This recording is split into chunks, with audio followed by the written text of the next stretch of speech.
पाकिस्तान में नए corona cases कम, 2 लाख से ज्यादा सेहतियाब। पाकिस्तान में कोरोना के एक्टिव केसेस कम होकर 53,652 रह गए हैं और इतवार की सुबह जारी किए गए सरकारी आदाद शुमार के मुताबिक पाकिस्तान में कोरोना से सेहतियाब होने वाले अफराद की तादाद 2,04,276 हो गई है। National command and operation centre के मुताबिक पाकिस्तान में कोरोना के मरीजों के लिए अस्पतालों में 1,823 वेंटिलेटर्स मुख्तस किए गए हैं, जिनमें 298 वेंटिलेटर्स मरीजों के इस्तेमाल में है। सरकारी आदाद शुमार के मुताबिक गुज़िश्ता 24 घंटों के दौरान मुल्क भर में 1,579 अफराद के कोरोना टेस्ट मुस्बत आए हैं, जबकि इस दौरान 46 मरीजों की मौत वाक़ हुई है।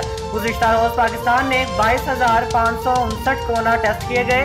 मुल्क में कोरोना से मरने वाले अफराद की मजमूई तादाद 5,568 हो गई है, जिनमें से 2,079 मरीज पंजाब और 1,974 मरीज सूबा सिंध में हलाक हुए।